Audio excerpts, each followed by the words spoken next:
Sur ces images de mars 2019, le Premier ministre italien Giuseppe Conte serre la main du président chinois Xi Jinping. Cette rencontre est un tournant car l'Italie devient le premier pays du G7 à s'engager dans les nouvelles routes de la soie. Un projet titanesque promu par la Chine pour créer un réseau mondial d'infrastructures. C'est l'histoire d'un projet colossal porté par un pays et par un homme. Le pays, c'est la Chine. L'homme, c'est son président, Xi Jinping. En 2013, ce dernier dévoile sa stratégie de nouvelle route de la soie qui changera par la suite de nom.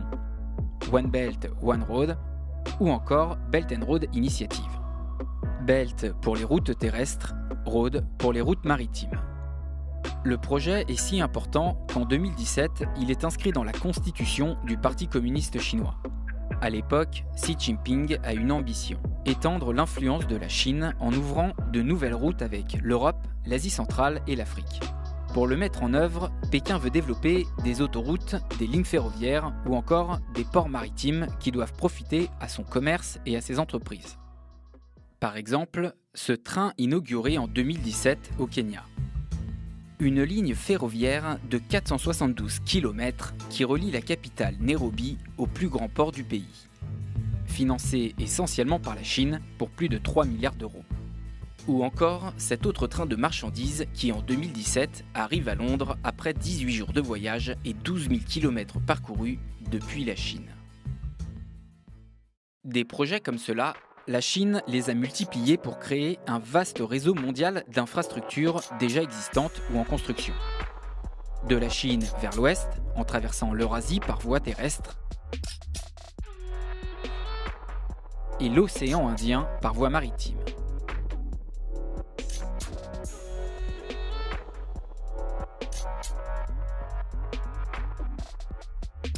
En Europe, la Chine a investi des milliards depuis 2012 dans plusieurs pays de l'Est, tout comme en Afrique, au Moyen-Orient et en Asie. Le plus souvent dans des projets d'infrastructures d'énergie ou de transport, mais aussi d'immobilier et dans les métaux. Et en mars 2019, l'Italie devient le premier pays du G7 à s'engager dans les nouvelles routes de la soie. En signant pour plusieurs milliards d'euros de contrats ou de protocoles d'accords stratégiques, avec des investissements chinois prévus dans les ports de Gênes et de Trieste, et des technologies comme la 5G. Dans le monde, plus de 80 pays ont été ciblés par Pékin pour ces nouvelles routes. Ensemble, ils représentent le tiers de la richesse mondiale et 41% du commerce mondial. On voit que sur le plan géographique, les nouvelles routes de la soie, ça dépasse largement le cadre de l'Eurasie. Maintenant, on parle des routes de la soie pour des projets qui sont en Amérique du Sud, qui sont en Afrique, qui vont même jusqu'en Arctique. Donc finalement, aujourd'hui, tous les pays sont potentiellement concernés par les routes de la soie. Pour convaincre les gouvernements étrangers, la Chine a une arme très séduisante. Elle propose des offres clés en main, en apportant le projet et l'argent nécessaire. Avec des prêts aux pays concernés pour construire des infrastructures, en contrepartie de quoi des entreprises chinoises sont impliquées, ou avec des investissements, voire des acquisitions, comme ce fut le cas en Europe avec le port de Pirée en Grèce, le plus important du pays. Parfois, elle prend même une forme inédite, comme au Pakistan, où Islamabad et Pékin ont créé un corridor économique prévoyant 54 milliards de dollars d'investissement dans des projets d'infrastructure. Au niveau mondial, la Chine a investi 410 milliards de dollars dans les pays des nouvelles routes de la soie de 2014 à 2018. Pour financer ces projets, la Chine a même créé des institutions, comme avec le Fonds de la route de la soie ou encore la Banque asiatique d'investissement pour les infrastructures. De plus en plus, elle appelle à l'internationalisation du financement des projets route de la soie, au cofinancement ou au financement donc, par des institutions multilatérales. Ça lui permet d'assurer ses arrières, c'est-à-dire de ne pas assumer elle-même le coût du financement. Ça lui permet aussi d'intégrer un nombre croissant de pays d'entreprises pour les associer à ces projets et ne pas présenter les projets route de la soie comme uniquement chinois. Si la Chine mobilise autant d'argent, c'est qu'elle a plusieurs objectifs.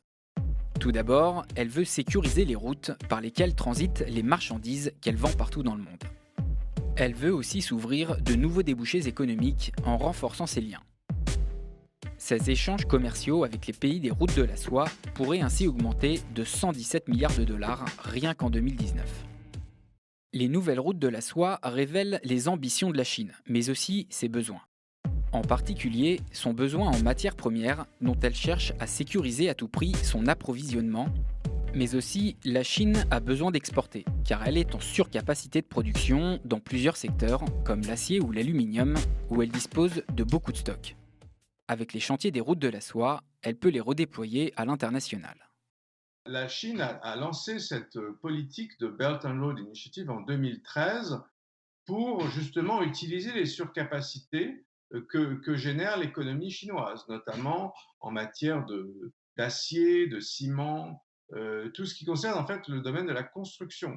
Et donc par ailleurs, vous avez cet aspect surcapacité, vous avez le fait que la Chine dispose de réserves financières très importantes, 3 000 milliards de dollars.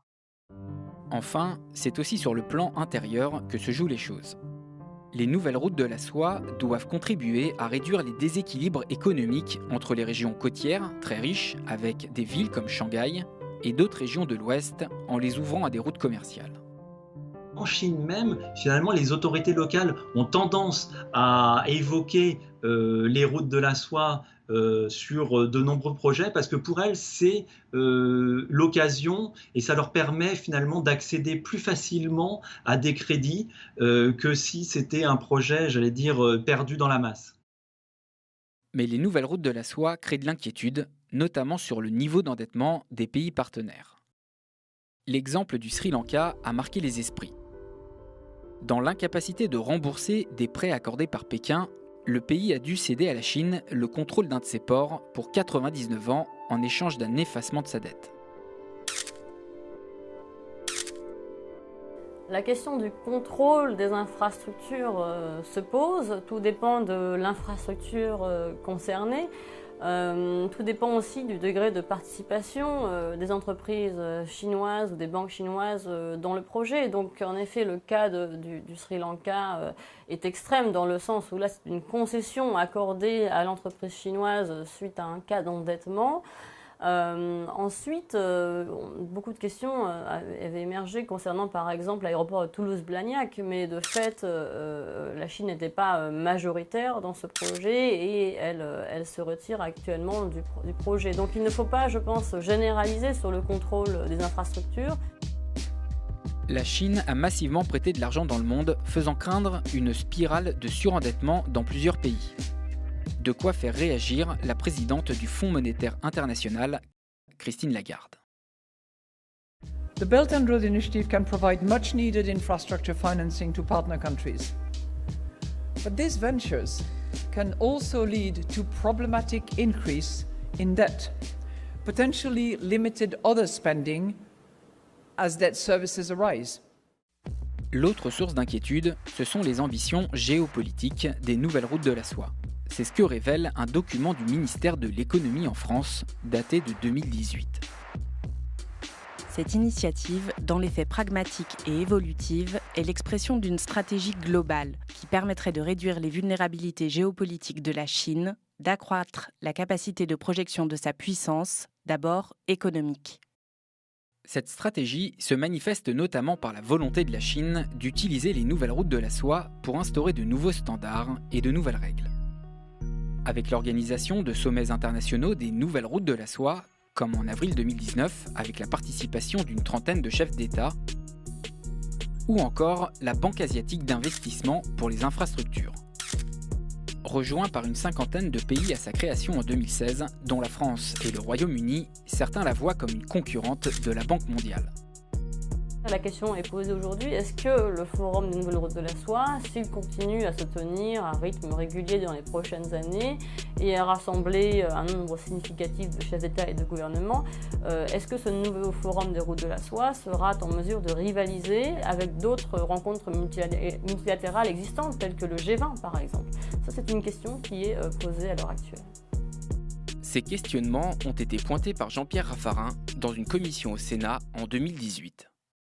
Dans la politique française, et notamment, je dirais, à la direction du Trésor et à Bercy, on a le sentiment qu'il faut être extrêmement vigilant parce qu'il y a un risque fort d'une mondialisation à la chinoise, avec un projet de cette nature, et notamment d'avoir des risques où les règles qui seraient imposées dans ces différents projets soient des règles chinoises qui viendraient remplacer les règles précédentes, qui étaient des règles notamment de l'OMC ou de toute forme de partenariat et de traités qui sont des traités qui aujourd'hui fixent les règles. Puis il y a la seconde réticence qui est de voir que sur un plan géopolitique, la Chine peut avoir des actions qui peuvent contribuer, par exemple en Europe, à une sorte de division de l'Union européenne. Face à ces inquiétudes, le Parlement européen a réagi en donnant son feu vert à un mécanisme de surveillance des investissements étrangers en Europe dans les secteurs sensibles. D'ailleurs, le mot d'ordre des Européens, c'est d'exiger de la réciprocité. Si ce sont des routes, elles ne peuvent être univoques. Elles ne peuvent être des routes d'une nouvelle hégémonie qui viendront en quelque sorte mettre en état de vassalité les pays qu'elles traversent. Deutschland will sich da auch einbringen, der One Belt, One Road Initiative, also der Seidenstraße. Ich glaube, es ist ein sehr wichtiges Projekt.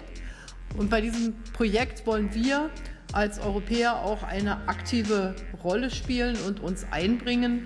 Und das muss dann zu einer gewissen Reziprozität. Ça, c'est pour l'économie. Mais certains s'interrogent aussi sur le rôle que pourraient jouer à l'avenir les nouvelles routes de la soie, cette fois-ci sur le plan militaire. Il y a la question à terme de l'utilisation duale, qu'on appelle duale, c'est-à-dire potentiellement civile mais aussi militaire, d'infrastructures jusqu'à présent civiles. Ce questionnement émerge alors que la Chine a ouvert sa première base militaire à l'étranger, la base de Djibouti, il y a près de 2 ans, et des questionnements émergent sur l'ouverture potentielle d'autres bases militaires ailleurs, mais elle ne le fait pas aujourd'hui dans le cadre des nouvelles routes de la soie. Jusqu'à présent, la Chine a investi dans des ports pour des services civils, d'acheminement de marchandises, des services logistiques, etc. En théorie, il n'y a pas d'ambition militaire de la part de la Chine dans ce cadre de BRI. En revanche, il y a une base militaire, une base navale qui a vu le jour à Djibouti. On pense qu'il s'agit quand même d'un positionnement chinois vis-à-vis du transport maritime, vis-à-vis des bateaux qui circulent vers le canal de Suez et c'est un lieu stratégique. Des puissances voisines de la Chine s'organisent pour contrecarrer la toute-puissance de Pékin, comme l'Inde et le Japon qui ont lancé un projet alternatif pour faire barrage aux nouvelles routes de la soie, mais aussi les États-Unis.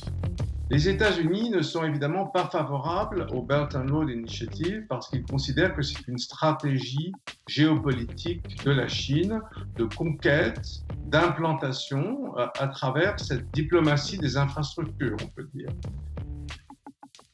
C'est un projet qui, selon les autorités américaines, favoriserait la corruption. C'est un projet qui manque de transparence, qui est opaque, qui encourage les pays à s'endetter, etc., etc. Au-delà de la communication, les États-Unis investissent davantage dans ce qu'on appelle aujourd'hui la stratégie Indo-Pacifique, qui renforce la coopération dans le domaine militaire, mais qui espère aussi développer des projets de développement d'infrastructures conjointement. Les nouvelles routes de la soie sont un projet en constante évolution. Au-delà des infrastructures, d'autres secteurs ont été pris en compte. On voit qu'il y a maintenant dans ces routes de la soie des projets touristiques, des projets juridiques, des actions même d'ordre policière. Donc tous les secteurs sont également concernés par ce projet des nouvelles routes de la soie.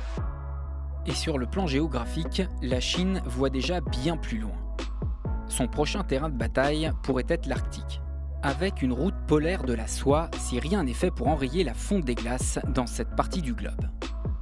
À moyen terme, l'objectif est de renforcer la Chine comme puissance mondiale.